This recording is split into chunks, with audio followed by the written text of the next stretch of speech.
Hello, everyone, and welcome back to the Surprise Jab Podcast. I'm your host, Zach Ruger, surprising you with new topics every single week and jabbing you with your daily dose of UFC. And we are back with another UFC event this upcoming Saturday, and it is actually UFC Vegas 92, which we're covering on episode 92. I didn't even try and plan that.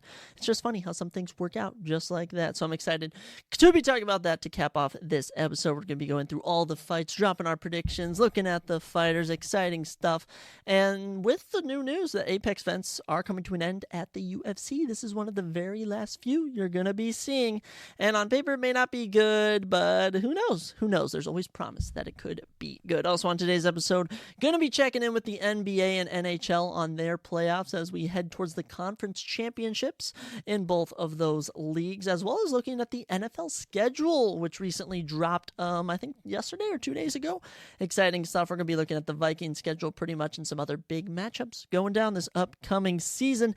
As well, we're introducing a new series called Discussing Film, where we're going to be looking at maybe some video games, some TV shows, some movie updates with new movies, new shows coming out, stuff like that. Excited to be getting into that. And as well, which we will be talking about in a second, is some new UFC fights. We've got a good one for you today, ladies and gentlemen. So let's not waste any time. Let's get right on into the action of today's episode. And kicking us off, as always, we got some new UFC news updates, as always. And actually, the UFC rankings updated. The rankings committee finally updated after UFC St. Louis. So let's take a quick look at some of the new updates in the UFC's official ranking pool. Starting us out with the men's featherweight division, some updates, even though we had none of these fighters fought this past weekend. Giga Chikadze moves up to number 9. Calvin Kattar drops down to number 10. Bryce Mitchell moves up from 12 to 11. And Edson Barbosa actually drops down from 11 to 12, and despite fighting this weekend. So Edson Barbosa will officially be ranked number 12 for his main event this weekend against Lee Rowan Murphy, who's currently unranked.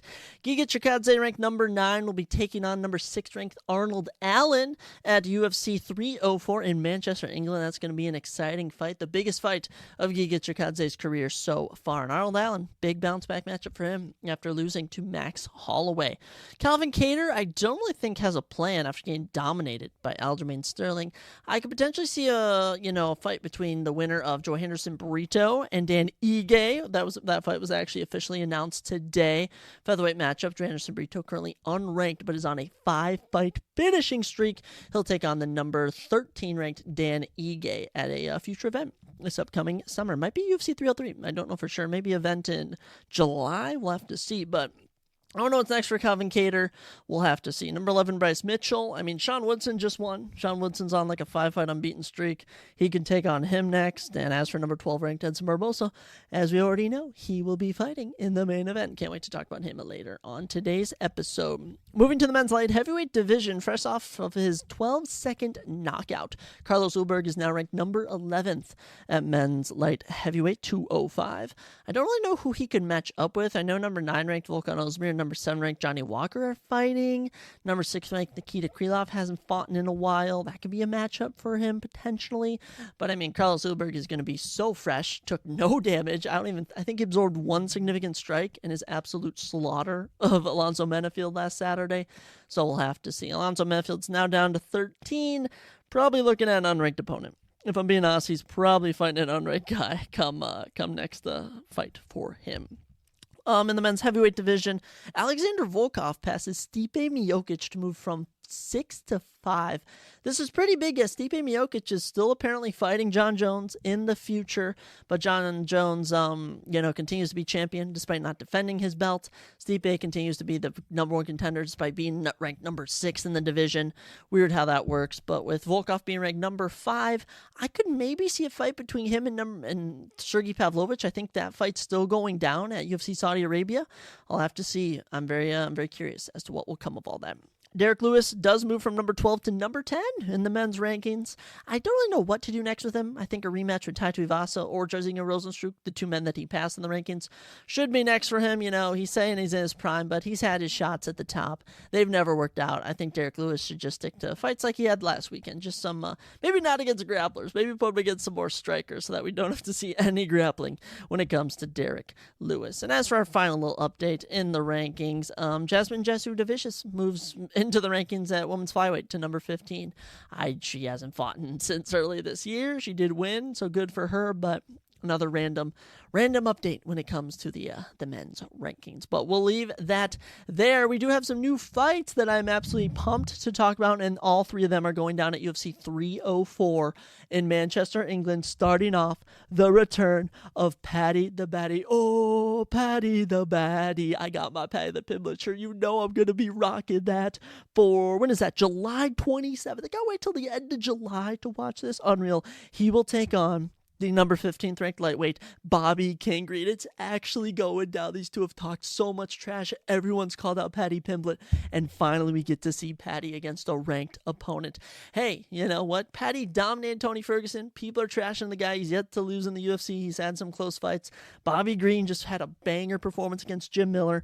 I'm excited to see what happens. Paddy, of course, is 21-3, 5-0 in the UFC. And of those 5 fights, 3 performance of the nights for finishes. Last 2 fights haven't been the most impressive, but he does hold a win over Tony Ferguson on paper. That's pretty freaking good.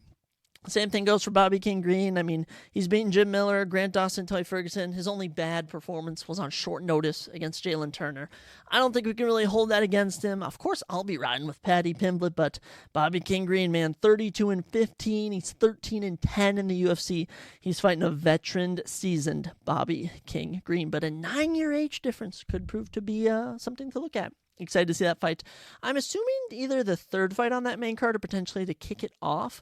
All I know is UFC 304 is looking absolutely loaded, and we officially have our co-main event of the evening, and it is the return, the rematch between Tom Aspinall, your current men's interim heavyweight champion, and the number, what is he ranked number now? 4, Razor Blades, Curtis Razor Blades. Absolutely excited to see him returning. These two, of course, fought in 2022, and Tom Aspinall, 16 seconds in, tore a ligament in his knee. 2 years later, Tom's the interim champion, just knocked out Sergey Pavlovich. Curtis Blades just finished Halton Almeida. I'm excited to see this fight go down, and there's something that should be said about the fact John Jones is not defending his belt and Tom Aspinall is defending his interim belt. So if Tom Aspinall beats Curtis Blades, I think he becomes the official winner of the belt. I think he becomes the official heavyweight champion in a lot of people's eyes, especially being the fact that John Jones refuses to fight him. He just is what's the word? Eminent? He's amtament? Gosh, I'm sorry. I didn't pass English with the highest grades, guys. There it is, adamant. There you go. See, I did pass English with high grades. Bang the table right there. You know, John Jones has been adamant he's fighting Stipe Miocic, even though the fight has fallen apart more times than the Twin Towers. I mean, it's just another. I'm so sorry for that. I couldn't even. I had to laugh at my own joke there, but you get what I'm saying. You get what I'm saying. John Jones is just running his mouth like, oh, Tom Aspinall isn't worthy, and Tom Aspinall is out here fighting Curtis Blades in his backyard. Oh man, going to be a banger of a fight. And we get to the main event. And it's a welterweight championship fight. It's a welterweight championship bout, you know, and it's Leon Edwards. Leon Edwards, our champion. Of course, pound for pound, he's like the number 4 pound for pound guy in the world. And he's taking on Belal, remember the name, Muhammad. Now, don't get me wrong, Belal, very impressive. He's on like an 8-fight win streak, number 2 welterweight in the world, 23-3 record. I mean, Leon Edwards is 22-3, so these guys are pretty similar. They actually fought back in 2021. A round 2 eye poke actually had the fight ended in no contest. But there's no hype here. There's no hype. And when you talk about people's main event versus the actual main event, Tom Aspinall and Curtis Blades is the people's main event. Paddy Pimblett versus Bobby Green is more of a main event than this. Look, the trash talk's going to be terrible. These two are decision machines. I mean, Leon Edwards' only finish in the last, I think it goes back to 2018 or 2019, was his 1 minute remaining knockout of Kamaru Usman. So it's been a while. As for Belal Muhammad, his only finish is of Sean Brady in the last, what is it? Belal's worse. These guys do not like to finish opponents. I'm sure Belal, he's from Palestine. He'll be spewing some of them propaganda garbage. I haven't picked Leon Edwards in a fat minute, and you best bet your butt that I'm picking Leon Edwards to beat Belal, remember the name, Muhammad. And when I look on that card, it is hard not to pick any of the Brits. They just look so dominant. I think, like, on a technical scale, Bobby Green is probably a bit better than Paddy Pimblett, probably has fought some better competition, but we're going to ride with the animosity of fighting in England for Paddy Pimblett. As for Tom Aspinall, I think he's better well-rounded than Chris Blades. Same thing goes for Leon Edwards. Bilal Muhammad does the exact same game plan that Leon Edwards does, but Leon Edwards does it way better. If Bilal Muhammad grapples his way to a title victory, I think everyone will just never forgive Leon Edwards for losing to him. But at the same time, that'd be absolutely hilarious if Bilal Muhammad actually became the champion, because he is the most unmarketable UFC fighter on the planet. So those are all your new fights. UFC 304 is looking absolutely loaded. Super pumped for it. Excited to see what comes next for all of these fights. And we're just going to keep finding out bangers throughout the rest of the year. I'm excited. You're excited. We are all excited. But we'll keep the show moving. We'll keep ourselves going on to our next topic. And we check in with the NBA. As you can hear, my tone is getting a little whimpery. I'm a little sad, as my Minnesota Timberwolves, who were up 2-0 over the defending champion Nuggets, have now dropped the last 3 games in approximately 59 minutes for me when I'm recording this, but for you already have known the results. They'll play the Nuggets in Game 6, and if the Nuggets win, they'll go to the Western Conference Finals, and if not, we'll go to Game 7. But just abysmal in the last 2 games. I don't even know where it's gone wrong. Obviously Nikola Jokic solos us. Okay, well, we're going to go to Game 5. Game 5, Jokic drops 40 points, 13 assists, 7 rebounds, played 41 minutes of the game. Insane. Jamal Murray and Kentavious Caldwell both dropping 16. Aaron Gordon's out here getting an 18-point, 10-rebound, 5-assist game. It's like Cat just cannot guard him for some reason. And Karl-Anthony Towns, 23 points, led the way for us. Rudy Gobert dropping 18 points, 11 rebounds. He's trying.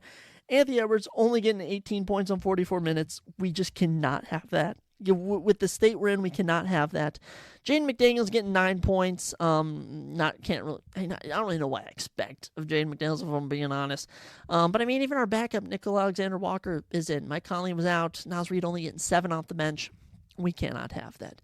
And, despite losing by 15, it was kind of just steady. We're down by 2 heading into the second quarter. We're down by 6 heading into halftime. We then get outscored by 8. It adds up in the third, and we get outscored by 1 in the fourth. It just slowly added up, which is just unfortunate. So we'll see if the Timberwolves can do anything. I don't know if I have enough faith in them, but we'll see what happens. I'll tell you a shocker that's going on the upper side of the Western bracket, and that's the fact the Dallas Mavericks, the 5th seed, are now up 3-2 over the Oklahoma City Thunder. And they're actually playing Game 6 Saturday, so they're taking a little breather, giving them a little break before Game 6. But Mavericks won by 12. They were performing amazingly. Luka Doncic, a 31-point, 11 assists, 10 rebound, triple-double. Absolutely love it. Kyrie Irving, only 12 points. But Derrick Jones Jr., P.J. Washington, 19 and 10. Them forwards are getting it done. You got Derek Lively. You got another forward coming off the bench, dropping 11 points. That's very helpful. And this kind of just shows Shai Gilgeous-Alexander is clearly the only one that wants it on this team. Chet Holmgren, Lukas Dort, Jalen Williams, all getting 12 points. They're trying, but, Josh Giddey, 11 points, only played 12 minutes. I mean, come on, this team was young. We knew they were going to run into this issue. And really, the issue just comes down to field goal percentage. I mean, Mavericks are shooting a 52%, Thunder are shooting a 42%, and the three-point percentage, 40% even for the Mavericks, 25%. For the Thunder. They threw up 43s, only made 10. Cannot have that. After being tied in the series, you know what? Now the Mavericks are beginning to take over. But, man, let me just tell you, Luka Doncic, if he makes it to the Western Finals and the Nuggets do, I'm going to be rooting so hard for the Mavericks, man. I don't even hate the Nuggets, but it's like we already saw the Nuggets get their ring. We saw Nikola Jokic get his ring. We don't need to see it again. We want to see someone else get it. I'll be rooting for the Knicks. I'll be rooting for the Timberwolves. I'll be rooting for the Mavericks. And speaking of the Knicks and Pacers, I'm talking if they make it to the NBA Finals. But speaking of the Knicks and Pacers, tomorrow, Friday, May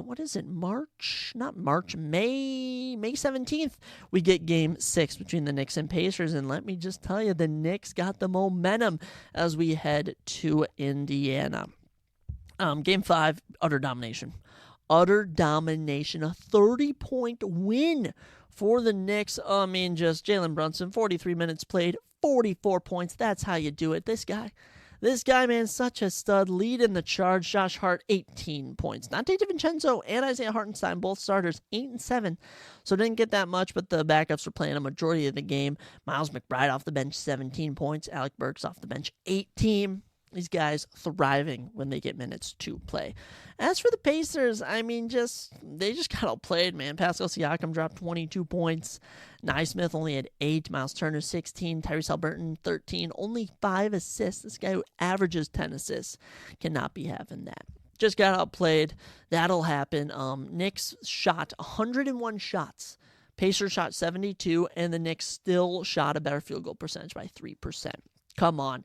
Give them their due. Knicks have been playing absolutely amazing. I'll be rooting for them as they take on the Boston Celtics. Hopefully. Winner of the Pacers and Knicks will take on the Boston Celtics, who, man, this Celtics team, they're just uncheerable for. They're so boring. They win their series 4-1, win by 15 in Game 5 to close it out over the Cavaliers. And look, Evan Mobley had 33, Marcus Morris Sr. 25.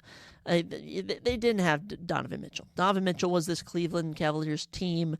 Darius Garland, only 11 points, 9 assists. Couldn't really do much. When you're missing your star in Donovan, you're struggling as could be. As for the Celtics, Jason Tatum, 25 points, 9 assists, 10 rebounds. He's good. People love to hate on him. He's still good. Jaylen Brown, only 11 points on 41 minutes, so not that much. Al Horford dropped 22 points, 15 rebounds. He was in his bag. Drew Holiday, 13. Derek White, 18. And Peyton Pritchard, off the bench, 11. But, I mean, I just find it crazy that they run an 8-man rotation with the Celtics, and they're just able to dominate all the opponents they play. A 52% shooting percentage from the field. That'll get it done. They also out-rebounded the Cavaliers by 15 rebounds. Only 28 rebounds for the Cavaliers. 6 offensive rebounds. That's it. Bigs in Boston getting it done. So right now, I'm obviously going to be optimistic. I'm going to say Mavericks and Timberwolves in the Western Conference. Realistically, it's looking like Nuggets and Mavericks. And then I'm going to say Knicks. I'm going to say Knicks in 7. I think Pacers might steal the Game 6 at home tomorrow night. But should be a good series. It's been a great series between Knicks and Pacers, trading games back and forth.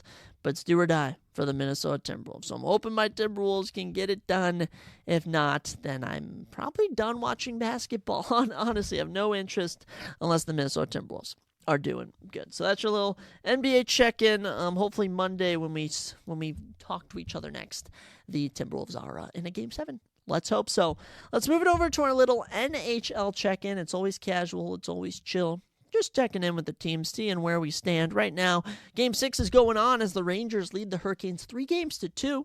Rangers had a potential chance to close out the Hurricanes. They proceeded to drop the last 2 games. Don't speak too fast, but the Hurricanes might come back. We'll have to see. The other day, the Avalanche beat the Stars to avoid losing. Stars currently lead 3-2. Game 6, of course, will be going down tomorrow night. In that game, the Avalanche, Cale Makar, 2 goals, very impressive. Rudy Lecon and Nathan McKinnon also had a goal apiece, and so did Casey Milstad. As for Stars, only 3 goals. Those were scored by Logan Stankoven, Matt Duchesneau, Miro Heiskanen, and Joe Pavelski. Joe Pavelski actually had 3 shots on goal, most on the team. Actually, Jamie Benn had 4, so he had the most on the team.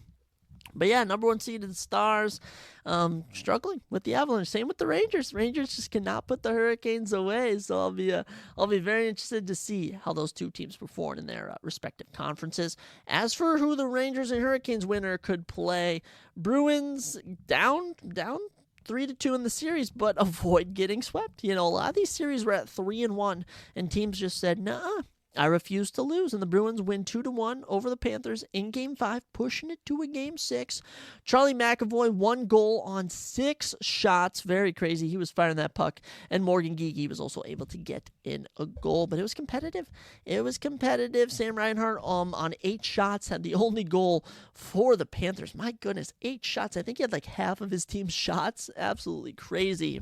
Don't really care for any of these teams. I mean, personally, I'll probably be rooting for the winner of the series between the Oilers and Canucks, which is actually tied 2-2 apiece. They last played Tuesday, May 14th. Oilers came out on top in that one, 3-2 to even up the series. And I mean, Oilers scored a goal in every period, almost lost at the end. They almost lost in the end. Canucks came back and tied it up, but finally the Oilers were able to put a little seal on it. Evan Evan Bouchard, Leon Drysdale, and Matthias Ekholm all had 4 shots on goal. So did Connor McDavid. Bouchard and Drysdale putting in goals themselves, and Ryan Nugent-Hopkins was able to get in that goal to put them ahead. Playoffs continue to rage on, however you want to say it, in the NHL. My current prediction, I'm still going to ride with Rangers going to the Eastern Conference Finals.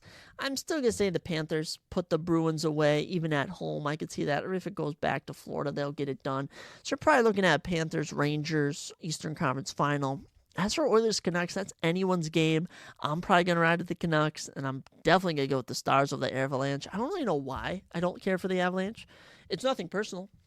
It's nothing personal with the Avalanche. I just don't really care for them personally. So we'll say Stars and Canucks, and then I'm sending the Rangers and the Canucks to the Stanley Cup Final. We'll see what happens. There's not much really cover, especially when I don't really know too much about some of the players. But next time we talk is Monday, and the only game we could see on Monday is Game 7 between the Oilers and Canucks. So without doubt, next time we meet, we could know who all of the winners are and who will be in our conference finals. Same goes for the NBA.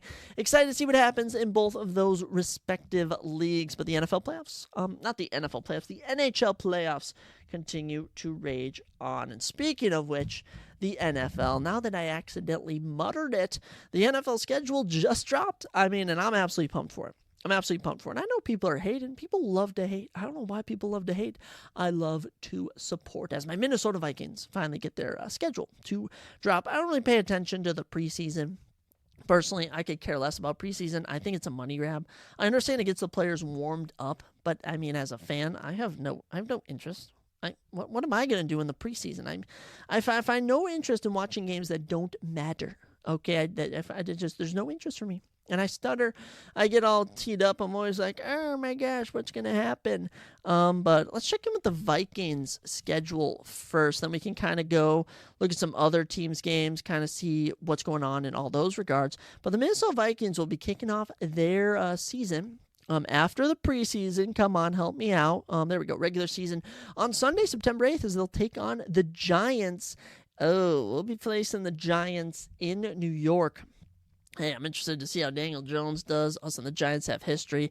Give me a Vikings W in that one. Give me a Vikings win in that one. I love to see it. I love it. Give it to me. Next game up, week 2, we're playing the 49ers. Okay, we're playing the 49ers. This is a team that just about damn near won the Super Bowl. I think even at home, we're going to struggle. I'm going to give this one to the 49ers. We beat them last year, but the 49ers are kind of a powerhouse. They're kind of a wagon, so I'll give them that. Game 3, we're at home against Houston. I like our chances, guys. I really like our chances. I think Houston is sort of like those NBA teams you see where they bring so many stars and they try and do too much, and it takes a while to get clicking. I don't think the Texans are going to get off to a hot start this season because they're just too loaded. Sometimes you're too loaded. Okay, they're trying to pull a Los Angeles Rams where they brought in Odell, they brought in Matthew Stafford, they brought in all sorts of players to that team that won the Super Bowl. I don't think it's going to work in in Texas, so we'll see what happens there. Week 4, we're already playing Green Bay, so we're getting that out of the way. We always split with Green Bay, so this one's in Green Bay, so I'll give this one to the Packers, but there's that. Week 5, 8:30 a.m., we play the Jets. Is that game in London or something? I swore we had a different game in London. My goodness, maybe we do play the Jets in London. How about that? We will be in London playing the Jets. I absolutely love it. Exciting stuff there. I'm definitely going to give it to the Vikings. Vikings always win in London. We're on fire when we're overseas. So give me that Vikings win to start off the season 3-2. And then week 6, we have a bye week. We already have a bye week early on in the season. I don't really like that. I like when we kind of have bye weeks sort of around that 9 to 10 range. So we kind of get a bit of a breather. Because after that, we're going 5 weeks and we get a break in week 6. And then week 7 to 18, we are full fire 11 games straight. Hoofda, going to be crazy. Right off the bye, we take on the Lions at home. I'll say we split with the Lions. I like our odds of splitting with the Lions this year. We play Thursday Night Football on, October 24th. We'll be playing the Rams on Amazon Prime. I like our chances there. Then we play the Colts. Give me that W. The Jaguars, exciting. The Titans, which is actually going down November 17th, and I might be at that game with a bunch of my boys. Going to be super exciting. Hope that trip comes together. We might be going down, getting an Airbnb, hitting up the Nashville town scene. Hoofda. I'm really hoping that comes to fruition. Then, here we go. I think this is this Sunday before Thanksgiving. I don't know what it is, but November 24th, we play the Bears in Chicago. We finally take on Caleb Williams in Week 12 of the NFL season. I'm excited for it. This Bears team is certainly interesting. They bring in DeAndre Swift, Keenan Allen. They got all these guys. They drafted Romo Odunze. So many things they did, but they will not be able to withstand the Vikings. Right after that, Week 13, we play Marvin Harrison Jr. and Kyler Murray at home. I already know one of my buddies, Jaden. December 1st, he's a big Kyler Murray fan. I guarantee he'll be at that game. And then the NFL just loves the script cinema. They know what they're doing, and as a fan, I will happily take it. Week 14, my bad. At home, we play Kirk Cousins and the Falcons. That's right, it's going down. It's going down. They didn't waste the season. They said, Kirk Cousins, you have to play the Vikings at home. I bet he gets booed. I bet he gets cheered. And I bet he gets an L handed to him. I don't know how the Vikings are going to do this year, but as I look at the schedule, I'm pretty satisfied with how we're going to play. Monday, December 16th? We'll play the Bears. Week 16 on the December 22nd, we play the Seahawks in Seattle, so that might be a loss. I can't lie, playing in Seattle, kind of tough.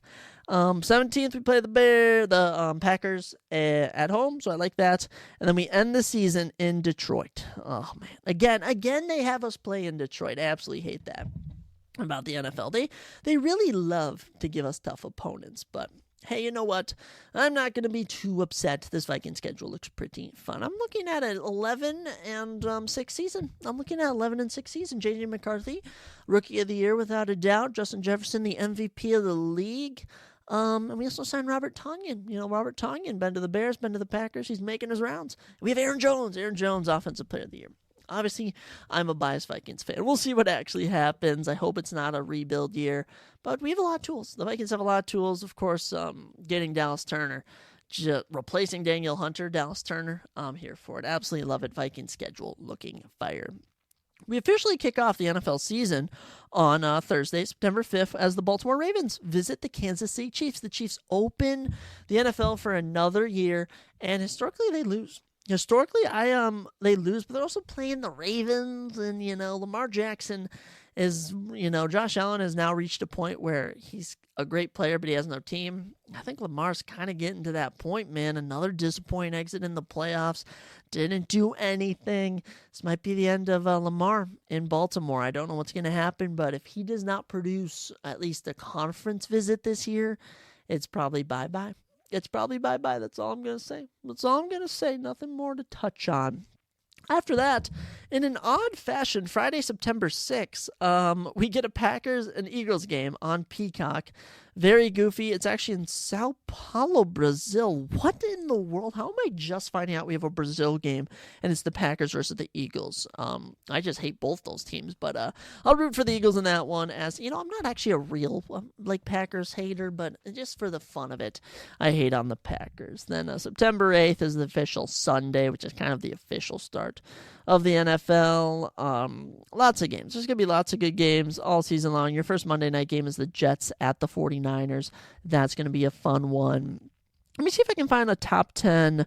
Here's the top 10 primetime games according to ESPN. So I'm very restless. This is actually according to the NFL. So the NFL website has listed their top 10 games for the upcoming season on primetime. So let's take a quick look at those, and then we'll move into our next category for the episode. Coming in at number 1 is apparently Ravens at the Steelers, Week 17, or Week 11, actually.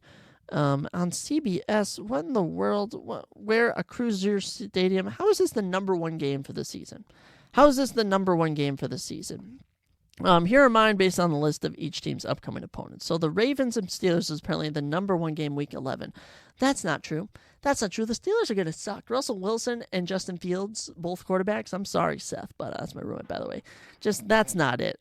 Here we go. Number 2 game, Chiefs at the 49ers, Week 7. That's what we love. 3:30 on a Sunday, crisp October day. Going to be watching the Chiefs and 49ers rematch. That's what I love. That's what I love. That's a good game to pick.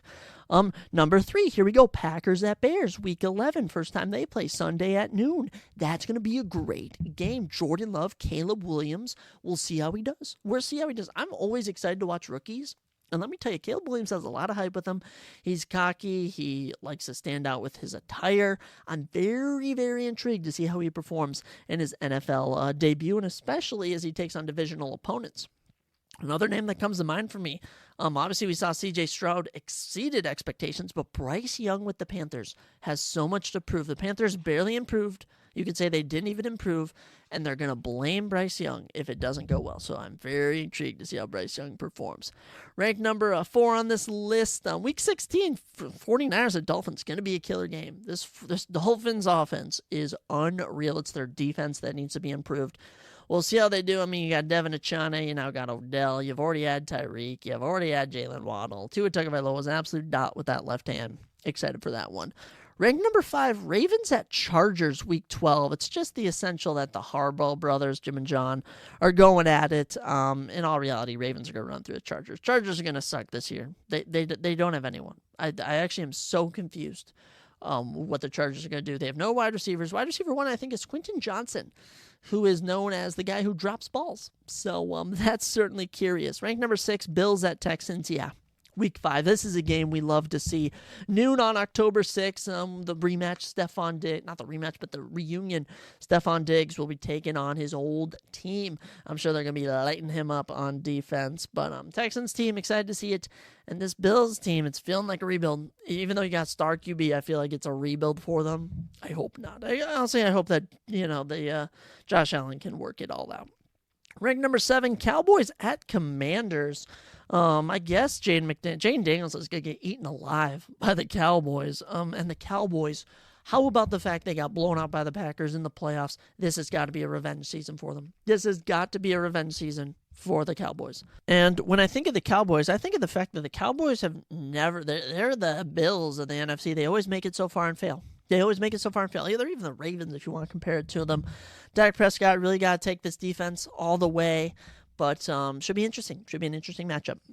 Number 8 out of 10, Falcons at Vikings. We already mentioned it. It's going to be killer. And, I don't want to boo Kirk. Kirk took the money, and as much as you say, like, Kirk just wanted to get the money, he was thinking about his family. He was thinking about providing for them, so I can't really hate the guy for that. But as a Vikings fan, sorry, Kirk, Dallas Turner is going to eat your you-know-what for breakfast. Let's get it. Number 9, Lions at Texans. I mean, this is a fun one. Week 10, November 10th, on NBC, Sunday Night Football. I'm here for it. Lions, best team in the NFC, according to the experts. They clearly have never seen a Vikings game before. We're the best team in the NFC. But according to the experts and the masses, the Lions are the top team to watch in the NFC. One of the top teams, almost made it to the Super Bowl, for goodness sakes. And this Texans team, they're hungry, they're young, and they're looking to get it done. And as we check in with number 10, October 27th, Week 8 on CBS 325. Eagles at Bengals, 2 teams. Jalen Hurts and Joe Burrow, they're looking to get back to the mountaintop. They made it in years before, but it seemed like those years were one and done. Injuries have hurt Joe Burrow. Hopefully he can take this Bengals team back to where they were meant to be. And as for the Eagles, just an utter collapse, just a complete collapse to end the season. Don't even know where it occurred. They have a lot to prove. And how about the fact that if you see Jalen Hurts get injured, Kenny Pickett will be coming in to save the day. I'm also excited for just randomly switching without anything. But I'm actually excited to see how Puka Nacua does against the Vikings. It's going to be exciting. I'm excited for fantasy football and all that. But the NFL season, I'm liking what they cooked up. I'm excited to see what happens. And hopefully, personally, I'm looking to catch a few games in the upcoming year. So that's what we got for the NFL. Exciting stuff. Exciting stuff in the world of Roger Goodell. Good old Roger. I think people hate him a bit less than they used to when it comes to Roger Goodell. But here we are with our new segment on the episode. Guys, I just found this site called Discussing Film, where they basically drop all things pop culture. I mean, movies, video games, TV shows, such stuff like that. And I'm like, that's right up my alley. This is going to be a great topic for the podcast. So what we're going to do is every episode, we're going to go to their Twitter, and we are going to scroll, and I'm going to pick out 10 of the most things that I want to talk about, and that's what we're going to do. And if any of it is interesting enjoy it, but they update so much, so often. And if there's anything that I specifically want to point out, then I will, without a doubt, do that on its own. But yeah, kicking us off is the new news that the live-action How to Train Your Dragon remake has officially wrapped filming and is set to hit theaters on June 13th, 2025. Huge How to Train Your Dragon fan. I mean, loved Hiccup in those movies, loved Toothless, amazing characters. My favorite animated trilogy, I think, of all time. Kung Fu Panda would be up there, but the third one is just kind of goofy, and the fourth one I haven't even seen. I heard it's so bad. But How to Train Your Dragon, I mean, it starts with a bang. The second movie is so good, and the third movie just complements it all. I'm interested to see how the characters look in live action. Always tough to adapt stuff like that. I mean, obviously I've seen The Lion King have some success, but you think of like a lot of the Disney princess movies, they've struggled to make an adaptation. I'm excited to see how to Train Your Dragon looks. I actually kind of want to rewatch all those movies. Now, they were so good, guys. They were so good. I mean, the villains. The third villain was pretty good. He was pretty good. He just didn't get that much screen time. Second one was that Drogoff or whatever. Oh my gosh, so menacing. And how about that creature in the first one, that giant dragon? I remember seeing that in theaters, and that theater experience for the first and second movie, incredible. So How to Train Your Dragon remake. It's called a remake, but essentially it's just a live-action movie. So if that's how you want to look at it. Second up on our list is that GTA 6 has an official release window of fall 2025. I'm so excited for GTA 6. I mean, it is apparently going to be the game-changing when it comes to video games. And GTA 5 is one of the all-time classics. Got to be in everyone's top 10 for video games. It just changed the game, made so much money. And Rockstar, they've been doing their thing, grinding on GTA 6. Finally, we got a trailer. I'm hoping trailer 2 comes out in the next few months. But man, it sucks we have to wait over a year.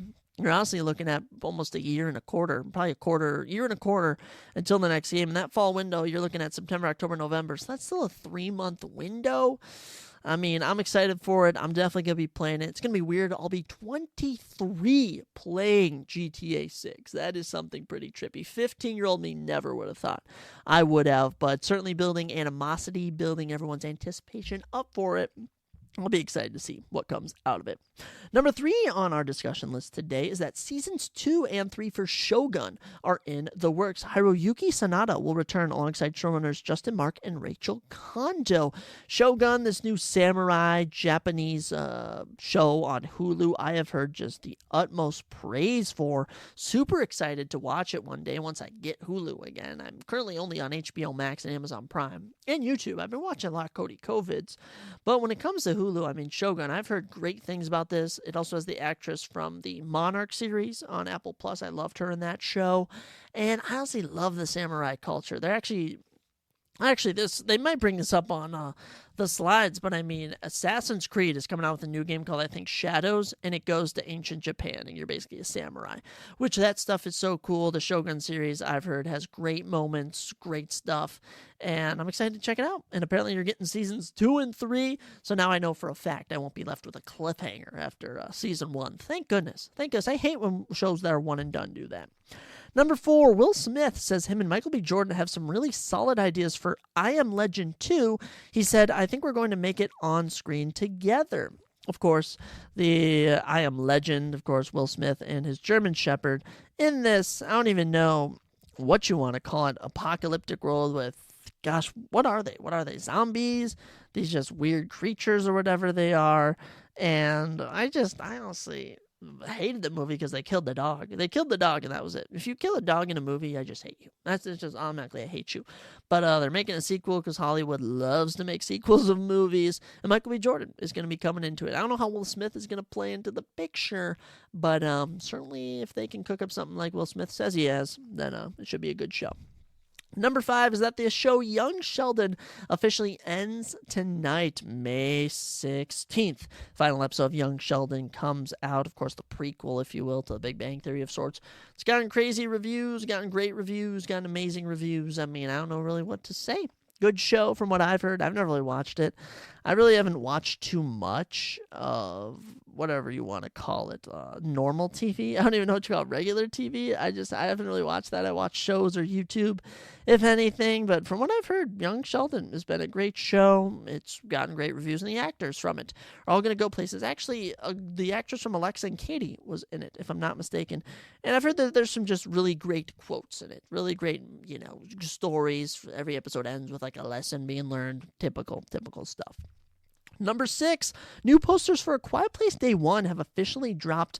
And speaking of that movie, I am very torn on it. As this A Quiet Place universe is growing. I can't believe it's growing. John Krasinski, this will be his 3rd movie directing. And the first 2 have been really good. Very, very, I don't really know, what is it, tense? I think tense what it is. Very tense scenes. You're always wondering what's going to happen next. But, it is just, the fact that he, spoiler alert, dies in the first film is certainly something that I was not anticipating. And I don't think he should have died because, he was even acting in the second one because they had flashback scenes in the second movie. And now they're making a movie about different characters even before all of that. And A Quiet Place Day 1 is kind of about the origins of when the aliens arrive. And as bad as it looks, I honestly kind of want to see it. It's kind of one of those movies where kind of like, well, I kind of want to see people trying not to make noise. Plus, when they do, it's so tense. And honestly, John Krasinski does an amazing job with that. And who would have thought Jim Halpert from The Office would be directing intense horror-ish films about aliens coming from space? Not me. Number 7, the first trailer for the Dune prequel series, Dune Prophecy, has been released. It's apparently just releasing later in the year on HBO Max. When it comes to Dune Prophecy, I don't really have much anticipation for it. It definitely reminds me of House of the Dragon Season 1, Lord of the Rings there, Amazon Prime series, where we're making a prequel. And first off, House of the Dragon did a phenomenal job. The Lord of the Rings just had a lot of filler. And this Dune Prophecy series, it really focuses on the Bene Gesserit, which they're much more political based. Mark Strong is in it. Love him. He plays the Emperor. Love him. It's also but it's set 10,000 years before the Dune Part 1 and Part 2. So I don't really know if that's going to be making me, excited to see it. We'll have to see, but still interesting. Still interesting to see what comes of Dune Prophecy. You might check it out on HBO Max if I have nothing going on. But other than that, I'm not going to be absolutely zoned into watching. I hope they release all the episodes at once. If they do like one episode every week, that's just going to kill the vibe. And I hope they do like some big reveal where it ties back to the current Dune. I'm sure they will, but 10,000 years, that's pretty hard to do. Checking in at number, gosh, I lost count, but we'll do 3 more. I think we're at 8. Number 8, the first look at The Last of Us Season 2 has dropped. It shows Joel and, oh my gosh, Ellie. Joel and Ellie, I remembered it in this. Joel, he's got some long, slick back hair, looking a bit gray. Ellie looks like she hasn't aged today. They should have chosen a different actress for Ellie, if I'm being honest. Joel, gosh, Pedro Pascal is just such an amazing actor. Absolutely love him.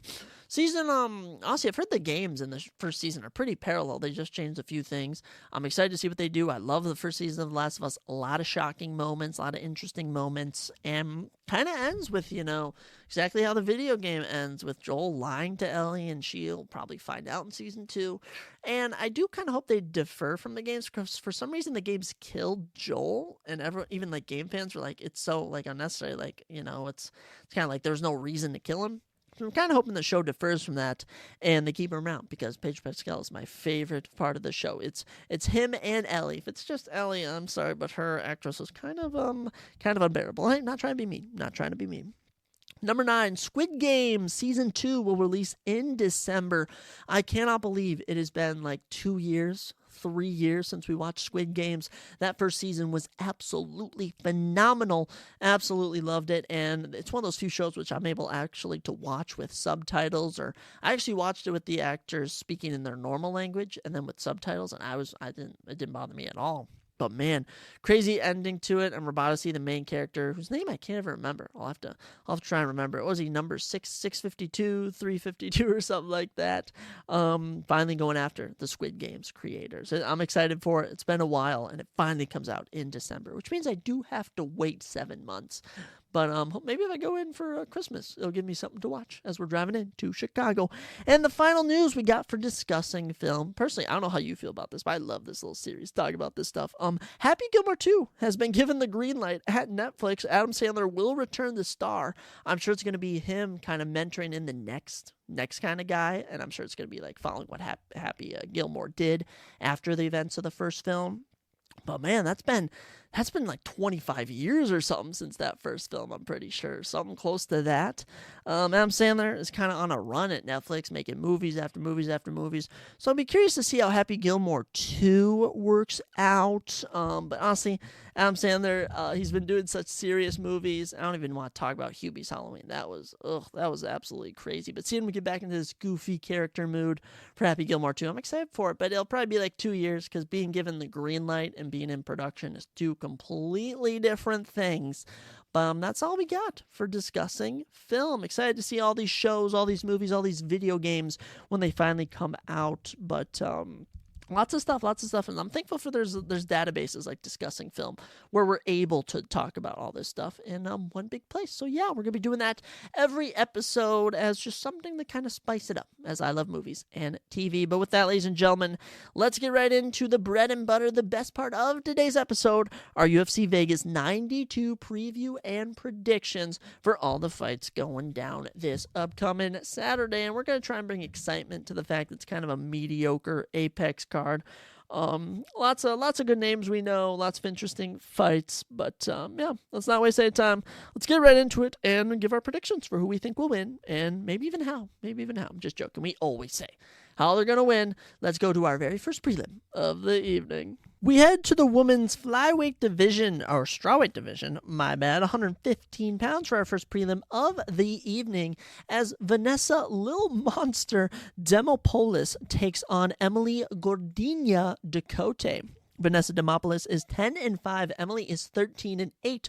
Both women are 5'2", a 59-inch reach for Vanessa compared to 63 for Emily Ducote. Wow, Vanessa with only a 59-inch reach. That is one of the shortest I've seen. Orthodox stance for both of these women. We kick it off with Emily Ducote. The 30-year-old is from Oklahoma, and of her 13 wins, has 3 KOs and 4 submissions. Of her 8 losses, she's only had 1 by submission. The rest are by decision, so that's not too bad. In the UFC, she is 2-2 after she debuted in 2022. She's coming off a win in October over Ashley Yoder. She's beaten Jessica Penne, lost to Angel Hill, lost to Lupe Godinez, beaten Ashley Yoder. It seems she's lost to some more lower-ranked women in the women's strawweight division and beat some of the unranked ones. But might I add, in 3 of her 4 fights, she's had over 100 significant strikes. Dare I even say over 112, as she's had 116, 112, and 117. So this is a boxer through and through. Her opponent, Vanessa Demopoulos, 35 years old, from Colorado. She practices in jiu-jitsu primarily. Of her 13 wins, she has 1 KO and 4 submissions, and she has never been finished in her 5 losses. She's coming over a win in October when she beat Kanako Murata by unanimous decision. Been in the UFC since 2021. Probably the biggest moment was when she submitted Silvana Gomez Juarez in 2 minutes and 25 seconds in round 1 to get a performance in the night armbar. So not too bad from that. In May, she had her 3-fight win streak snapped by Karolina Kowalski. Other than that, not too bad. 4-1 in her last 5 fights is pretty decent if you ask me. It appears Emily Ducote has fought in the fresher competition, but, just to do it, we're going to pick Vanessa Demopoulos. I thought she looked better in her photos before the fight than Emily Ducote, but I mean, who knows what's going to happen? She's the underdog, and we know when it comes to women on the early prelims, you got to pick the underdog. Easily a decision. If there's a finish in this one, I will actually cry with happiness, because there's just no way that's going to happen. But we'll see. It is the Apex cards. Weird things always happen. Next fight on the card is a bantamweight matchup between Alatenghele, the Mongolian Knight, and Kledson K.R. Rodriguez. Alatenghele, which I think is just Alatenge, is 16-9-2. Kledson Rodriguez is 8-3. Both men are 5'5", and only an inch separates them in reach. 67 inches for Kledson, 66 for Alatenge. Both men stand in the orthodox stance when they fight. The Mongolian Knight Alatenge, oh my goodness, 32 years old, from China, the Mongolian part of China. That's what it says. It says Inner Mongolia, China. So I don't know if Mongolia is now part of China. I didn't think so. Of his 16 wins for 5 KOs and 3 submissions. 5 KOs and 3 submissions, so 50% finish rate. In the UFC so far, debuted in 2019, had a fight of the night against Batergel Dana. After that, beat Ryan Benoit, then suffered a loss to Casey Kenne, draw against Gustavo Lopez. In April 2022, finished Kevin Kroom in 47 seconds with a TKO. Beat Chad Ann Hellinger in September 2022 and fought once last year on short notice and lost to Chris Gutierrez, being outstruck significantly 110-38. Alatenge is good. 4-2 with a draw is not too bad in the UFC, but we'll see how he matches up against Kledson Rodriguez. The 28-year-old is from Brazil, and of his 8 wins, 4 KOs and 2 submissions, which is not too shabby. If you ask me, 75% finish rate. Currently is 1-2 in the UFC. Debuted in May of 2022 and lost a split decision to CJ Vergara. After that, knocked out Shannon Ross in 59 seconds, deadly fashion. But then did get submitted by Farid Basharat in round 1 in September. So we'll see if Kledson can bounce back. He's been fighting some tough guys in CJ and Farid Basharat. Grappling seems to be Kledson's weakness. Alatenge is very good in grappling. So we are going to pick Alatenge to get this one done. There really isn't any reasoning when it comes to these Apex events, if I'm being honest.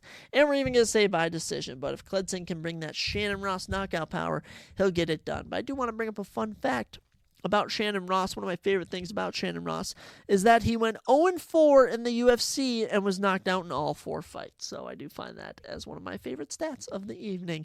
He is, of course, not with the UFC anymore. But we'll ride with Alatenge. Plus, he's like Beyonce. He's like Rihanna.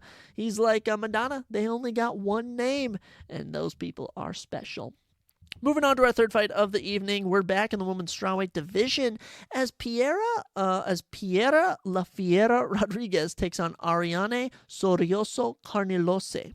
Wow, they're not friendly to me when it comes to these nicknames. Piera Rodriguez La Fiera is 9-1. Ariana Sorioso Carnelose 14-3. 5'3" to 5'2" gives Pierre 1 inch in height. She also has 2 inches in reach, 63 inches to 61. Both women are in the orthodox fighting stance. Let's kick it off with La Fiera. Piera Rodriguez is 31 years old from Venezuela, and of her 9 wins, has 5 KOs. She had previously been 2-0 in the UFC with wins over Kay Hansen and Sam Hughes. Before her lone fight last year in April, she was submitted by Jillian Robertson in round number 2. But she had some success in round 1 with a takedown. I will say that Jillian Robertson is a submission legend when it comes to the women's game, so I wouldn't hold that too much over her, but like I said, is coming off of a loss. Her opponent, Ariane Carnelose, is 31 years old from Brazil, and of her 14 wins, has 9 KOs and 2 submissions. She's currently 2-2 in the UFC. Those losses are to Angela Hill and Lupi Godinez, oddly similar to Emily Ducote, if I'm being honest. But in those two wins, she yields a round 2 finish of Liang Na and a round 3 finish of Estela Nunes by knockout and submission, respectively. Last fought in May of 2022 and got brutally out-grappled by Lupi Godinez. So it's been a while since Ariane last fought. Piera did last fight in April to get submitted. I don't know what's going to happen, but guess what? We're going to ride with Ariana Carnelose. And we're even going to say by decision. I don't know too much about both these women. They're both 31. They both have more knockouts than submissions. We'll just say by decision. That's all we're going to say. There's not much to go off of when it comes to this. And our fourth fight of the evening is where I actually have some interest in it, and that is a middleweight matchup between Abus Magomedov and Wal Ray Alves. Abus Magomedov 25-6-1 professionally, while Ray is 15-7. 6'2", 5'11", gives Abus 3 inches in height, and he has 6 inches in reach, 78 inches to 72. Both men are in the orthodox fighting stance with that right hand. Let's kick it off with Abus Magomedov. I mean, one of my favorite fighters, I would say, who is unranked and kind of has had some infamous moments in the UFC. The 33-year-old is from Germany, and of his 25 wins, has 14 knockouts and 6 submissions. He, of course, debuted in September 2022 to a 19-second knockout performance of the night over Dustin Stolfus, which propelled him to fighting Sean Strickland last year in a main event. He actually won round 1 over Sean Strickland and was so gassed out he got TKO'd in round number 2. Absolutely incredible. Then got dominated by Kyle Barallo in November. Pretty much got out-grappled in that one, but we saw how good Kyle Barallo is, so the fact that he wasn't finished really shows in that one. Abus, he's fun, he's feisty, and he is a striker through and through. And unfortunately for his opponent, that is not said too kindly with him. Ray Alvarez, also 33 years old, from Brazil. Of his 15 wins, 4 KOs and 6 submissions. Been in the UFC for a while. I'm talking 2014. He actually was on, I think he won the Ultimate Fighter. He might have. He's had some infamous moments. He, of course, submitted Colby Covington in 1 minute and 26 seconds back in 2015. Also beat Alan Joban back then. But, I mean, he suffered losses to Kamaru Usman, Brian Barberena. Was once knocked out cold with a flying knee by James Krause. Had a performance of the night over Sergio Moraes in 2019. Knocked out Munir Lazez in 2021 with a kick. But since June of 2021, hasn't gone too kindly for him. Knocked out by Jeremiah Wells out cold. Then Nicholas Dalby dominated him in January of last year. And in October, he got brutally knocked out by Ikram Alkasarov in 2 minutes. So I'm sure you can expect what we're going to go with here. And that's Abus Magomedov round 1 knockout. He's got the reach. He's got the knockout power. And Ray Alvarez looks older than Abus, yet they're the same age. That should speak volumes to how this one is going to go. Best of luck to both men, but we're riding with the German/Russian Abus Magomedov. Kicking us off with our 5th fight of the evening. We're in the women's bantamweight division as Tamirez Tractor Vidal takes on Melissa Gatto. How fun. 7-2, Tamirez Vidal takes on 8-2, Melissa Gatto. 5'6" to 5'5", because Tamirez 1 inch in height. And Melissa has 1 inch in reach, 69 inches to 68. And both women are in the orthodox stance. I don't think we've had a southpaw the whole evening so far. Tamirez Vidal, 25 years young, from Brazil. Of her 7 victories, 1 KO and 2 submissions. 1-1 in the UFC. I had to hit a flying knee back in November of 2022 to get a performance of the night. Had 1 fight in 2023. Got lost a split decision to Montezir Rendon. Pretty brutal fight. Kept getting out grappled. Looked kind of overweight, if I'm being honest. Tamirez Vidal. Best of luck in this one. She takes on Melissa Gatto. Melissa Gatto, the 28-year-old from Brazil. Of her 8 victories, 2 KOs and 4 submissions. Is currently on a 2-fight losing streak. Started out her career 2-0 with 2 finishes, including a performance of the night head kick of Ciara Eubanks. But in May of 2022, lost to Tracy Cortez. In July last year, lost a split decision to Ariana Silva. Tamirez Vidal did not look UFC quality in her last fight, if I'm being honest. I think Melissa Gatto won her last fight, so I'm going to ride with Melissa Gatto. I think her striking is a bit better when it comes down to it. And Tamirez Vidal looks so sloppy. We're going to say decision. I never like to pick finishes in these woman fights. However, it could be fun when they get them. But we're being very, very cautious with this card for some reason. No real reason for why I'm being so cautious with not picking any finishes. But we'll go Melissa Gatto over Tamirez Vidal in the women's bantamweight division. Moving into our light heavyweight matchup, I think this is our feature prelim. Could be squeezed on the main card. We'll have to see. But Omar Sy takes on Tuco Tokos on short notice. Omar Sy, 9-0, undefeated, takes on Tuco Tokos, who is 10-3. Both men are 6'4". A 83-inch reach to 76-inch reach, a 7-inch reach advantage for Omar Sy. And both men are in the orthodox stance. My goodness, everyone's fighting orthodox on this card. Let's kick it off with the undefeated 9-0 man from Paris, France, Omar Sy, 28 years old. Of his 9 victories, 4 KOs, 3 submissions. He's good. He's good, guys. 28 years young, undefeated, finally making his UFC debut. They kind of picked him up on the regional scene. If he gets this one, he's in for a big fight in Paris, as the UFC announced they're going back to Paris in September, as they have the last 2 years. We'll see how Omar does, but it's a tough one. It's a tough one against Tuco Tokos. Tuco, 33 years old, from England, is currently on a 3-fight win streak. Of his 10 victories, 6 KOs and 2 subs, and 2 of his 3 losses are by submission, which I find very interesting. His other loss, he was knocked out. So in June of 2022, on the road to UFC, he had to fight Zhang Mingyang, who brutally knocked him out in 4 minutes. Tuco, thank you for stepping on a short notice, but Omar Sy is going to have his way with you. Omar Sy by round 1 submission. I think he's going to take Tuco down, submit him, and get it done. He's undefeated. There's not too much of an age gap there, but like I said, sometimes when these fighters step in on short notice, they take the fighters by surprise, get the job done. I wish both these guys luck in their unofficial UFC debut for Omar Sy, and I guess official debut for Tuco Tokos. The road to UFC is technically like Dana's Contender Series. It's not considered the UFC, but it's listed on the UFC stats as a part of their UFC tenure. With that, we get into the scheduled main card from what I'm seeing, unless they change it to a 5-fight main card. But Victor Martinez will take on Tom Nolan in the men's lightweight division. Victor the Brick Martinez is 13-5. Tom the Big Train Nolan is 6-1. 6'3" to 5'8" gives Tom Nolan 7 inches in height, and he has 3 inches in reach, 73 inches to 70. And Tom Nolan is actually our first southpaw of the evening. Victor Martinez is in the orthodox stance. Tom Nolan, man, this kid had so much hype. The 24-year-old from Australia had 4 KOs in his 6 wins. Finished Bogdan Grad on Day One's Contender Series in August, knocked him out in 1 minute and 23 seconds, propelled him to a fight. And in January of this year, he got knocked out by Nicholas Moda in 1 minute. Shocking. He was dropped. He was TKO'd. It was crazy. But Tom, they're giving him one last chance, Tommy boy, to turn it around. So Tom Nolan will return looking to actually get a win in the UFC, but he is 24 years young. He is, from Australia, so it's a shame he couldn't get on the UFC 305 card. But if he does win this, August is not too unreasonable of a turnaround. His opponent, Victor the Brick Martinez, lost his UFC debut to Jordan Levitt back in February of 2023. He got TKO'd at the knees in 2 minutes and 27 seconds.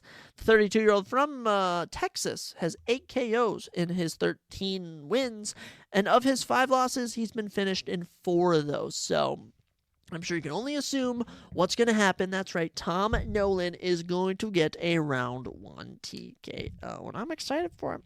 I'm excited for that round 1 TKO. Tom Nolan's going to come in with the pressure. He's got the height, and the height's going to play into his advantage. 7 inches is quite a lot compared to like a 3-inch or 2-inch. Maybe even 4 inches is not that much of a height difference, but 7, it's going to look very palpable, I think, if that's the correct grammatical term, when they get into the octagon and are face-to-face. So I'm very excited to see that matchup when it goes down. And I think that was actually on the prelim. So with that, we get into our main card, as number 12 ranked Angela Hill will take on number 9 ranked Luiana Pinheiro in the women's strawweight division. That looks more right when I'm looking at Verdict MMA. Luiana Pinheiro, currently ranked number 9, takes on the number 12 ranked Angela Overkill Hill. Luiana Pinheiro, 11-2 professionally. Angela Hill, 16-13. 5'3" to 5'2" gives Angela 1 inch in height, and she has 2 inches in reach, 64 inches to 62. And I'm sure you can guess both of these women are in the orthodox stance. Pretty crazy, if you ask me. Angela Overkill Hill, been around the block a minute. 39 years old, from New York. Of her 39 years on this planet, she's only had 5 KOs. That is also her only 5 finishes of her 29 professional bouts. Of her 16 wins, only 5 KOs, which are her wins. Of her 13 losses, though, she's only been subbed twice, so never been knocked out, hardly ever finished. The last time Angela Hill was even finished was against Randa Marcos in 2019, so she hasn't been finished in 5 years. Been win-loss since her debut in 2014. 10 years of off and on. She's coming off a win over Denise Gomez in November, which is pretty good. Lost the fight of the night in May of last year. Before that, she'd beaten Emily Ducote and Libby Godinez in 2022. So Angela Hill, she's all over the place. She's fought in Amanda Lemos in Fight of the Nights, fought in Michelle Larson Gomez in Fight of the Nights, should have won fights against Claudia Gadella. Holds wins over Ariana Carnelose, who's fighting earlier on this card. Wins over Marina Moreau. She's fought in Rose Namajunas, Jessica Andrade. Angela Hill has been around a minute, and she's a good fighter. She takes on Luiana Pinheiro, and Luiana is pretty good, 30 years old, from Brazil, is kind of a judo expert, if you will. Of her 11 wins, 2 KOs, and 7 submissions, which is awesome. Pretty good. Oh, 5 submissions. My bad. Can't give her those 2 extra submissions. Started out her UFC tenure 3-0, wins over Randa Marcos, Sam Hughes, and Michelle Warson Gomez, before unfortunately losing to Amanda Hemos. Got TKO'd in round 3 back in November, but that was a killer fight. She showed so much heart in that one, was firing off shots when she was getting hit. But I just think that Angela Hill is sneaky good, and despite her age, she's kind of the Neil Magny of this division. She's the gatekeeper, and she's actually getting a shot in the top 10, oddly. So give me Angela Hill. I think we gotta go by decision. She never gets finishes. She's a killer, though. We love her. Angela Hill. Gotta pick her. I'd be sad, even though I kind of like Luciana Pinheiro, if I didn't pick Angela Hill. I'd be kind of sad with myself. I'd be like, Zach, why wouldn't you have gone with her? You know you like her. You know she's a good fighter. Even if she's a decision machine. I mean, oh my goodness. 5 years. 5 years. 5 years, guys. Decisions. Just decisions. Incredible. Second fight on the main card, bantamweight matchup between Adrian Yanez and Vincius Salvador, Vinicius, Vincius, whatever your name is, boy. Adrian Yanez is 16-5, Salvador is 14-6. Both men are 5'7". Both men are 70 inches in reach, but Adrian Yanez is an orthodox, and Salvador Vincius is a southpaw. Vincius Salvador, fun name. Adrian Yanez, man, here's a fighter who just breaks my heart, was on the verge of the top 10 before getting finished in his last 2 fights. 30-year-old from Texas has 10 KOs and 2 submissions of his 16 wins. Started out his UFC tenure with 5 wins, including 4 performance of the night TKOs. And the other fight, which went the distance, a split decision fight of the night. Adrian Yanez was an absolute fire. He made $150K just from post-performance bonuses. Got wins over Randy Costa, Davey Grant, and Tony Kelly before being propelled in last April to a big fight against Rob Font. And he got finished in 3 minutes. Then, in October, had a bounce-back fight against Jonathan Martinez and got leg kick TKO'd. His legs just got absolutely destroyed. Adrian Yanez just couldn't hang with the big boys. I won't lie, your only 2 losses in the UFC are to the number 14 and number 9. Guys, that's not too bad. That's not too bad if I'm being honest. Nonetheless, though, is a 2-fight losing streak, and those are the only fights he's been finished in his career. He does get a bounce-back fight, though, against the 14-6 Vincius Salvador. The 27-year-old from Brazil has 13 KOs and 1 submission, giving him a 100% finish rate. Finished Shannon Ross on Dana White's Contender Series in 2022. Had 2 fights last year, but lost to Victor Altamirano in March and CJ Vergara in July. Just got outstruck, and both those outgrappled in the Victor fight. I don't know what more you want me to say, but this fight is really set up for Adrian Yanez to get the win. If Adrian Yanez does not win this fight, I will be fairly surprised. He's going from fighting top 15 guys to fighting a guy who's fought nowhere near the level of talent Adrian has. Give me a round 2 TKO. I think he gets back in the win column. He's thrived in the Apex. I think that should be something we're adamant about. Of those 5 wins, even Dana White's Contender Series is in the Apex. His UFC first fight was in the Apex. Second fight was in the Apex. Fourth fight was in the Apex. Third fight was, he's had pretty much all of his fights in the Apex, and he succeeded pretty well. So, Adrian Yanez, round 2 TKO, putting that boxing on display. Third to last fight of the evening, we head to the men's welterweight division as Themba the Answer Gorimbo takes on Ramiz Brahma. Ooh, what a fun name, Ramiz. What a fun name. Themba the Answer Gorimbo, of course, the fighter who The Rock gave a house, is 12-4. Ramiz Brahma is 10-4. 6'1" to 5'10", gives Themba 3 inches in height. Also has 5 inches in reach, 77 inches to 72. Do I even have to say that both fighters stand in the orthodox stance? Let's start off with Ramiz Brahma. He's been around since 2020. The 31-year-old from New York has 10 submissions of his 10 victories. That is just pretty insane. All of his wins, he's won by submission. Debuted in November of 2020, got TKO'd. Came back in August of 2021. Got a submission in round 1. Came back in January of 2022, lost a decision. Came back in February of 2022, got a 2-minute submission. So Ramiz is just as simple as it comes. He's hunting for your neck. He's hunting to get you in a rear naked choke. 2 so far in the UFC. We'll see if he can get it done against Themba Gorimbo. Finally on a little 2-fight win streak. Now the 33-year-old from South Africa has 8 finishes of his 12 wins, 2 KOs and 6 submissions. And he got a 32-second knockout in his last fight. Absolutely starched Pete Rodriguez, destroyed him back in February. Before that, he destroyed Takashi Sato in May, got a unanimous decision win. And hey, he's come a long way since losing in February a year ago. Got submitted by AJ Fletcher. He's improved his grappling. His striking is good. And what's he going to do? He's going to get grappled by Ramirez in round number 1, come back in round 2, and knock out Ramirez Brahamash. I mean, Ramirez, you can just look at his freaking record and just already see he is a jiu-jitsu guy who just goes for takedowns. He has no other game plan. He can't strike. In the UFC, Ramirez Brahamash has, and I quote, he has a 45 fight significant strikes, and that was in the first fight. In the second fight, he had 1 significant strike. In his third UFC fight, 32 significant strikes. In his last one, he didn't even throw a significant strike. He just went for a takedown. So Themba needs to play off of that, play into this man who The Rock gave a house. He has dreams. He wants to be a world champion. Get the wins going. This would be 3 straight wins. And if you can get a knockout in this one, that'd be 2 straight knockouts. Themba, I wish you so much luck. And I'm picking you because I think you're better than Ramirez Brahamash. Getting into the co-main event of the evening. Probably the worst co-main event of the year, but what you're going to do. Welterweight matchup between Chaos, the Ox Fighter Williams, and Carlston Mocambique Harris. I don't know who's giving these guys their nicknames. I fire who's ever given them nicknames. Chaos Williams, 14-3. Carlston Harris, 19-5. Both men are 6 foot. Both men stay in the orthodox position, and only difference is there's a 1-inch reach advantage, 77 inches to 76 for Chaos, the Ox Fighter Williams. Chaos, he is fun. He is fun, but those fun fights were back in 2020, if I'm being honest. 30-year-old from Michigan does have 6 KOs and 2 submissions of his 14 wins, and of his 3 losses, he's never been finished. Kicked off his UFC run, as I mentioned, 2020 with 2 back-to-back 30-second knockouts of Abdul Rakassan and Alex Morono, both who are good, talented, unranked welterweights. After that, lost to Michelle Pereira, which that win has aged tremendously. Beat Matthew Semmelsberger, knocked out Michael Beza in 2021. Has had 1 fight in 2022 and 2023, both in May, so he is only averaging a fight a year the last 3 years. Lost a split decision to Randy Brown, then last May won a split decision over Orlando Bedoya. I'm excited to see Chaos back. I'll be rooting for him in this one. But, inactivity's kind of hurting him. His opponent, Carlston Harris, isn't too much better, but he has been more active than Chaos has.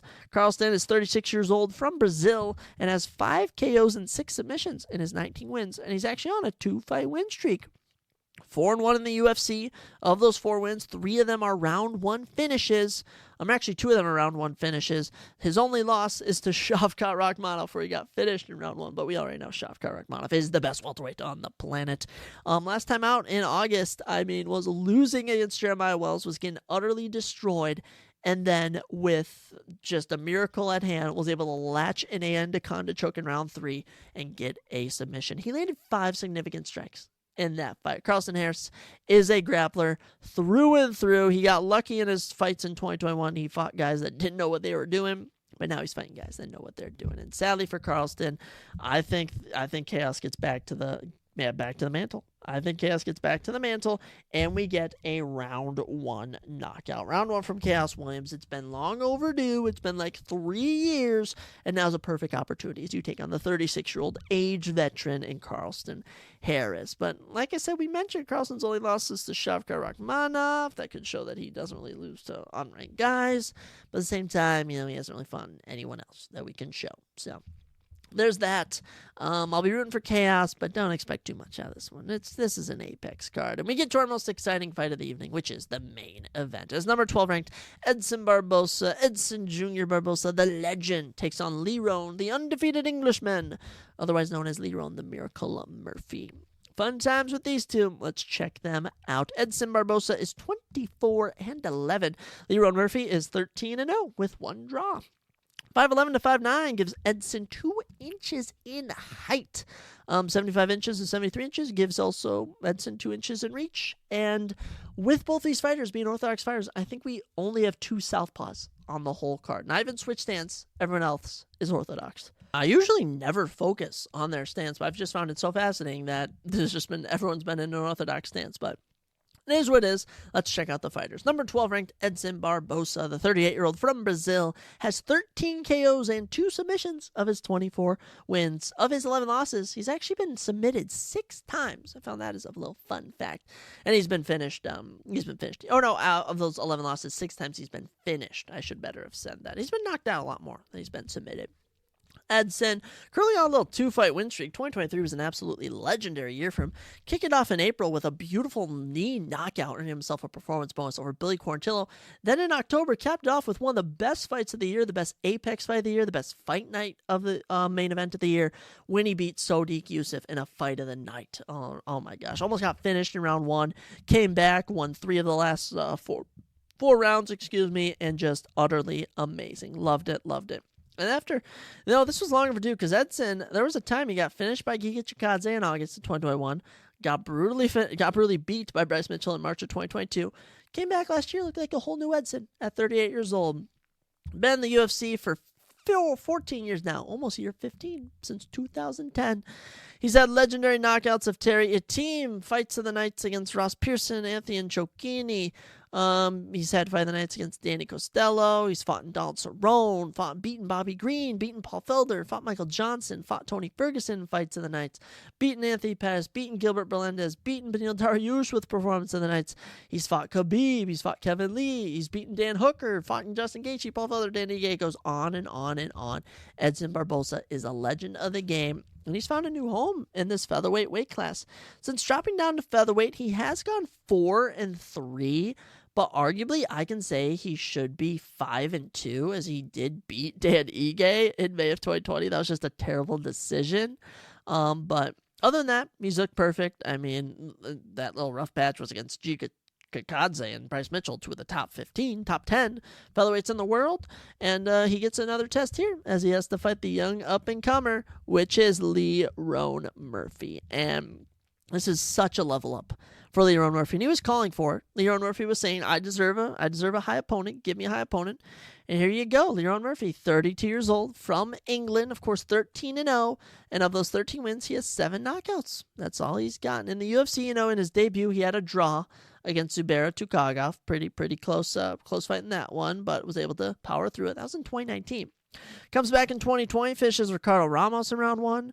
To end out 2021, finishes Makwan Americani. In March of last year, did have a close split decision against Gabriel Santos. It was in England, so a bit of a biased crowd, but did come back in another fight night in, England? They were in London, I think, for UFC Fight Night, Aspinall versus Tibura, where he was able to get a dominant win over Josh Kuyaba. But going from Josh Kuyaba and Gabriel Santos to Edson Barbosa is a big level up. I don't necessarily know what to really think of this because, obviously I kind of think Edson's going to win. But at the same time, I am going to pick Lerone Murphy just because we could use a new guy in there. Edson, you're a legend, but you're kind of like Derek Lewis. You're fun. You bring the highlights. You bring the fights. But best for business if we get some new blood in there. Best for business, He's like the Anthony Smith of the men's light heavyweight division. He's like the Robert Whittaker of the men's middleweight division. He's like the Neil Magny of the welterweights. He's like I'm trying to find a fighter in every single weight class. He's just one of those guys where, he's been around the block. He's been there a while, but it's time for some new blood. Okay, and Edson, I did see that, Sodiq gassed in that fight. So if Lerone Murphy can keep his composure, really lean on the grappling. Something Edson's always struggled with is grappling. All right, look at the Sodiq fight. When Sodiq took him down, he had success. When Bryce Mitchell took him down, he actually dominated the whole fight. When Mak Mariwani was taking him down, he was having success. When Kevin Lee took him down and Khabib took him down, that was the only way to beat him. So that's kind of what you got to do. Lerone only has TKOs too, so we do know he has some power in his hands. And 2 of his 5 wins in the UFC, he's landed knockdowns. Of course, he's landed the knockout knee over Makwan Americani. We'll have to see how it goes, but I do root for Lerone Murphy. I do hope he gets it done, but if Edson Barbosa schools him, I won't be too surprised too. So we'll have to pick some form of facet of losing here. A decision just seems I just don't see this going the distance, if I'm being honest. Edson, let's see, he's had a knockout round 1 in 2023. He was knocked out in round 3 in 2021. He landed a round 3 knockout in 2021. So I'm going to go that Leron Murphy gets a round, I think round 3 is a magic number, round 3 TKO for Leron Murphy. His other 2 was rounds 2 and 1, so I think we're just setting up for a little round 3 TKO.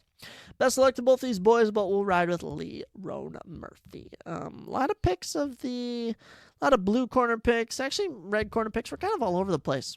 Kind of even with our picks, underdogs, favorites. I mean, it's an Apex card. Anything can happen, ladies and gentlemen, and I'm sure anything will happen, but that's all we got for this episode.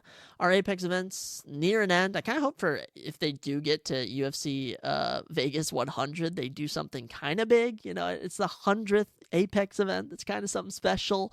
But as for 92, I think it's kind of special. It lands on episode 92 of the Surprise Jet podcast. So I think that's kind of cool. I think it's kind of cool. So yeah, let me know what you guys think of the new discussing film segment we're going to be incorporating. Our NBA and NHL analyst is coming to an end in the next month or so. Of course, we always talk about new UFC news, and we're always finding new things to talk about, new things to rank, new things in the world. We're always going over things. But ladies and gentlemen, make it a good rest of your week, and I will catch you next time on the Surprise Jab Podcast.